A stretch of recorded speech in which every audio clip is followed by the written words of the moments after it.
Todd Chrisley just got out of prison, and what he said, it shocked me.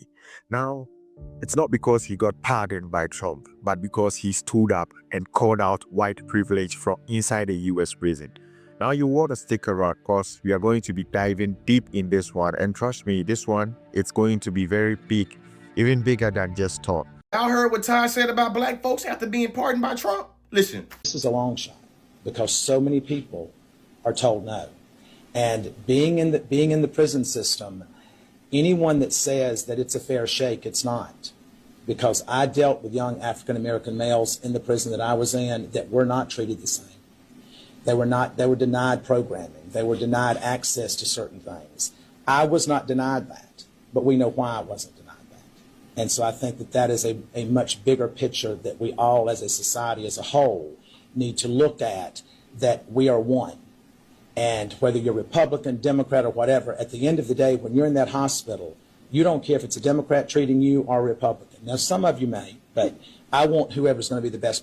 This does not warrant an invite to the cookout. Because like my granny and them always said, you're not finna get rewarded for doing some shit you supposed to do. He supposed to acknowledge the inequalities in the system. Just think about it. How many folks look like us you think locked up for the same exact thing he was, but they waiting on commissary and a release date? We only represent about 14% of the general population. Our community represents 38% of the federal prison population.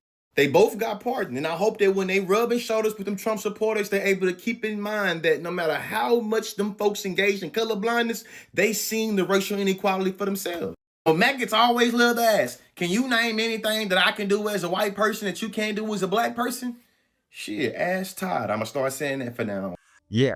Todd Chrisley exposes racism in prison after Trump pardon. So here is what went down. Chrisley comes out of Pensacola prison fresh off a Trump pardon, and instead of bragging about freedom, he starts talking about what he really saw inside there. And he says it plain.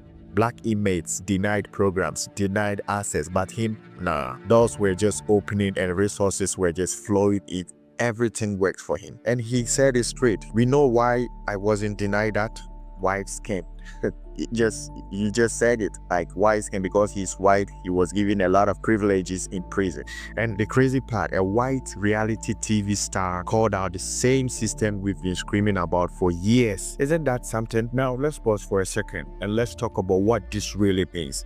You've got black men in prison, young guys who want to change, and they ask for education, ask for a second shot, but the system looks them right in the face and tells them no. Meanwhile, a white guy just walks in and he gets gates swing wide open. This is not just unfair, that's calculated, and that is a pattern. And if Todd saw this in one prison, guess what? It's everywhere. You know, this is not about feelings, it's about facts, because most of the times you have some people in the comment section, even black guys, talking about how you have to get out your victim mentality and face light. I just want to tell you, if it's never happened to you, bless you. You understand? Let's not act as if we are treated just like everybody else. This is not about victimhood mentality. If it's never happened to you, bless you. You understand? If you're feeling this truth so far, hit that subscribe button. It shows us you care about justice and not just about gossip. Keep it 100 with y'all. This is probably the only pardon that I actually approve of. Now say what you want about the Chrisleys, but they didn't always give us TV gold. Now if you guys haven't heard, Todd Chrisley and his wife Julie have actually been pardoned by the president. And I do understand that a lot of people are like, well, why did they get pardoned? And this is what happens when, when you have money. Yeah, this is exactly what happens when you have money. But you have to also realize they also gave us TV gold. Now, mind you, they went to jail for tax evasion and fraud, which is the perfect TV plot for television. Because have you not met the Chrisleys? Even before they got charged with fraud and scheming the government, they already look like schemers. Now, according to the Associated Press, Donald Trump announced on Tuesday that he was pardoning the reality show stars. So Todd Chrisley gave a press conference yesterday. His first press conference, his first interview, whatever have you, since being pardoned and released from prison. During the press conference, Todd Chrisley stated that he was granted access to things in prison that blacks were denied access to. Well, Todd, I tell you what. Imagine you being locked up in prison and us being out here free, law-abiding black folks, right? And we are denied access to fair housing, fair health care, fair employment, etc. And we haven't broken any laws. And the folks that are inside of a prison, they are denied access to things that they should be granted access to. But Todd, you ain't telling us nothing that we don't deal with on an everyday basis, man, because we dealing with it out here. I'm glad you got to see it for yourself in there, but we deal with it twice as much on the other side of those walls, and we haven't broken any laws. So when you go down there to your visit on Pennsylvania Avenue, maybe you should tell the person that's in charge about how your experience was. Because in there, you experienced that, we're experiencing it twice as much.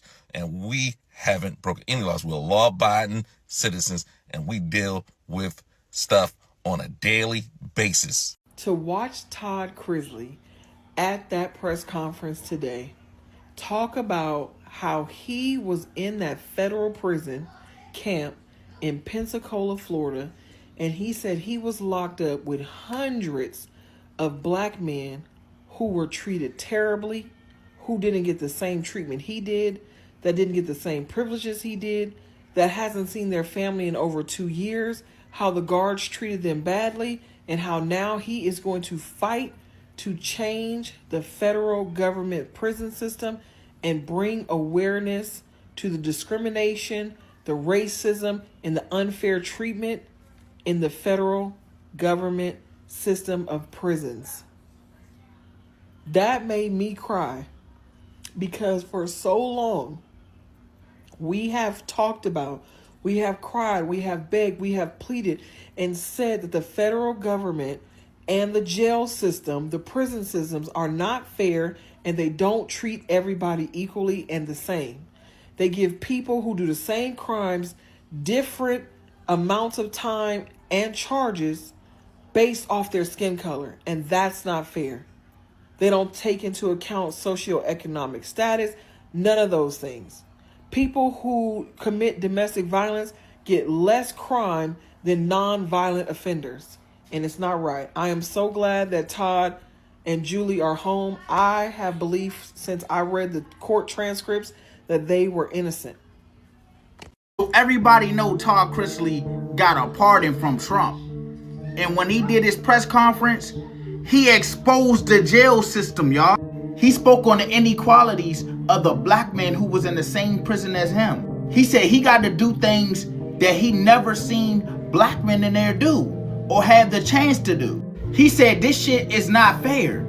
He seen it firsthand. He said these black men were denied access to certain things or certain programs. He said, and when it came to him, he wasn't. They allowed him to do it. He said, everybody know why, right? Because of his skin color.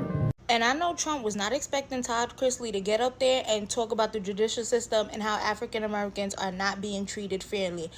Kudos to him. Round of applause, because that's what literally having a voice and having privilege, that's what people are literally supposed to do. And it's like, yes, it may not make a drastic change right now, but talking up matters. Using your platform, using the fact that you have privilege to highlight what the hell is going on. Like, he's only been out about 24 hours now, and he's making sure he's getting to what needs to be said, okay? He ain't sugarcoating, and I'm sure Mr. President did not expect him to come. I'm sure he's looking now like, how can I take that pardon back? Because that's not what you're supposed to be highlighting. He wants you to be highlighting the, you know what, his little slogan that he be saying. But no, he's getting up there and talking about how in the judicial system that African Americans are not getting the same privileges or not getting the same resources that are in the jail system, in the prisons, and that that's something that needs to be talked about. Because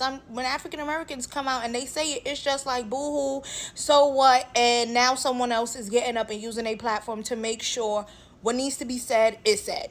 Men lie, women lie, numbers don't lie. There is a need for anybody and everybody to use everything that they have to fight, whatever that fight looks like for you. There is something that everyone can do, because this is a problem. This is a problem. Look at the statistics of the number of incarcerated men and women, and especially minorities in our country, and tell me it is not one. So, yes, I rejoice when individuals are free, no matter who they are, but especially when they look like me. Take some time to see what you can do, and also be cautious of how we judge what other people do and how they do what they do for who they do it for. Now, Todd get on national TV and said he see in the prison cell how different race is being treated. He sees that. So if y'all got family members or whoever independent, we need to be united as one, because the Republican and Democrats, everybody should need to be as one. Because when you're sick or on that deathbed or in the hospital, you ain't care if it's a Republican or a Democrat serving you. You just want to get healthy and well. But yeah, the prison, them people be saying how they be getting treated different. It's true. Our family, whoever else in there, they don't be lying. They be telling the truth. But hey, to each his own. Hope the justice system can do better. Can do better, because it can be better. But they got to choose to want it. But everybody, when you in that prison cell, you're not treated fair. And Todd, he says he's a witness to it. He sees the difference. So yeah, we need to make America great again. We stand united as one. Yeah, that's my message. Chrisley didn't stop at calling it out, but he said he's going to advocate. He made a promise to the brothers still behind bars, and he said, "I won't forget you." Now, words are easy, but the impact of these words are very powerful, because here is the thing. He's got a platform, he's got the reach, and when someone like him speaks up, it makes folks listen who would usually tune us down. But it also raises a big question. Why does it take a white man to say it before it gets attention? We have been talking about this, we've been marching, but now the mic gets turned up because a reality TV star said what we've lived. That hurts, but it's a door, I have to admit. Look, this isn't about praising Todd. It's about using this opportunity he shined light on. Yeah, but we gotta keep the fire burning. Prison reforms, racial justice, equity in opportunity. All of that is connected. And it's not about politics. This is about humanity. And if a man like Chrisley can say, yeah, I was treated better because I am white, then maybe it's time for everyone to look in the mirror. So let me ask you, do you think Chrisley's words will spark change, or it will just fade like every other viral moment? And most importantly, how long would Black voices have to echo before someone listens? Drop your thoughts in the comments. Let's have a real talk. No filters. If this message hits you, share it. Let's keep pushing this convo forward. I've got more stories like this coming, so stay till the next one. You don't want to miss it. Stay sharp, stay loud, and always stay human.